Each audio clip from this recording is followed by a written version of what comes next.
히브리서 12장. 우리에게는 이렇게 많은 믿음의 증인들이 있습니다. 그들의 삶은 우리에게 믿음이 무엇인지 말해주고 있습니다.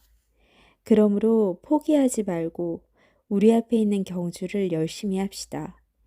우리의 삶 속에서 방해가 되는 것들은 다 없애버리고 우리를 쉽게 올가매는 죄를 벗어버립시다. 우리 믿음의 시작이며 또 믿음을 완전하게 하시는 주님만을 바라봅시다. 예수님께서는 십자가에서 돌아가실 때 아무것도 아닌 것처럼 모든 부끄러움을 참아내셨습니다. 예수님께서는 하나님께서 예비해 두신 기쁨을 기대하셨기 때문에 그렇게 하실 수 있었던 것입니다. 이제 그분은 하나님 보좌의 오른편에 앉아 계십니다. 예수님을 생각하십시오. 예수님께서는 죄인들이 그를 미워해서 악한 일을 할 때도 묵묵히 참으셨습니다. 지칠 때라도 낙심하지 말고 예수님의 본을 따르기 바랍니다. 여러분은 죄에 맞서 싸우고 있지만 아직 죽을 정도로 싸워보지는 않았습니다. 여러분은 하나님께서 그의 아들을 격려하듯이 말씀해 주신 것을 잊었습니까? 내 아들아, 주의 훈계를 가볍게 여기지 말고 주님께서 너를 꾸짖으실 때 낙심하지 마라.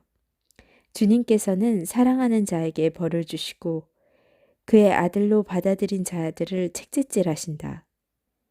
따라서 여러분이 받는 고난을 하나님의 훈계로 알고 견디십시오.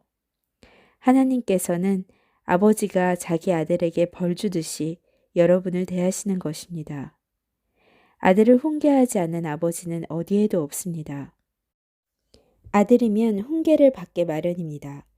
만일 여러분에게 아무 훈계가 없다면 여러분은 사생아이며 참아들이 아닙니다. 우리는 이 땅에서 모두 육체의 아버지가 있습니다. 그 아버지가 우리를 훈계한다 해도 공경하는데 하물며 영의 아버지의 훈계를 받아들여야 하는 것은 말할 필요도 없지 않습니까? 그렇게 할 때 우리는 생명을 받게 되는 것입니다. 이 땅에서의 아버지는 그들이 가장 좋다고 생각하는 대로 우리를 벌합니다. 그러나 하나님께서는 우리가 그분의 거룩하심을 닮게 하기 위해 벌하십니다. 훈계를 받는 바로 그때에는 즐거움이 없고 고통스럽습니다. 그러나 후에 그 훈계 때문에 더 나은 사람이 된다면 우리에게 평안이 있을 것입니다. 왜냐하면 우리가 올바른 길 안에서 살아가게 되었기 때문입니다. 여러분은 피곤한 손과 연약한 무릎을 강하게 하여 일어나십시오. 올바른 길을 가십시오. 그러면 다리 저는 사람이 절뚝거리지 않고 고침을 받게 될 것입니다. 모든 사람들과 사이좋게 지내며 거룩하게 사십시오. 만일 삶이 거룩하지 못하다면 결코 주님을 만나지 못할 것입니다. 아무도 하나님의 은혜를 놓치지 않도록 주의하시기 바랍니다. 여러분 가운데 쓴뿌리와 같은 사람들이 생겨나지 못하게 하십시오. 그런 사람은 많은 사람을 괴롭히거나 더럽힙니다.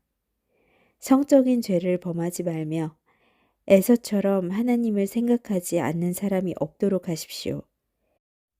에서는 맏아들로서 아버지의 모든 것을 다 받을 수 있었지만 한 그릇에 먹을 것을 위하여 맏아들의 특권을 팔고 말았습니다. 여러분도 알다시피 에서는 그 후에 아버지의 축복을 받기 위해 울면서 부탁했지만 거절당했으며 회개할 기회를 얻지 못했습니다. 여러분이 도착할 곳은 손으로 만질 수 있거나 불이 타오르는 산도 아니고 어두움과 슬픔과 폭풍이 일어나는 산도 아닙니다. 또한 나팔 소리와 음성이 들려오는 산도 아닙니다. 이스라엘 백성이 산에서 들려오는 음성을 들었을 때 그들은 더 이상 하나님께서 말씀하시지 않도록 부탁했습니다. 그들은 누구든지 심지어 짐승이라도 이 산에 닿으면 돌로 쳐서 죽임을 당할 것이다 라는 하나님의 명령을 감당할 수 없었습니다. 그 광경이 너무나 무서워 모세조차도 두렵고 떨린다고 말하였습니다. 그러나 여러분은 시온산에 이르렀으며 살아계신 하나님의 성, 하늘의 예루살렘에 이르렀습니다. 이곳은 수많은 천사들이 기뻐하며 함께 모여 있는 곳입니다. 또 하늘에 이름이 기록된 마다들의 모임이 열리는 곳이며 모든 사람의 심판자이신 하나님께서 계신 곳입니다. 그리고 완전하게 된 의인들의 영혼이 거하는 곳이기도 합니다. 여러분은 그의 백성들에게 하나님의 새 언약을 가져다 주신 예수님께서 계신 곳에 왔습니다.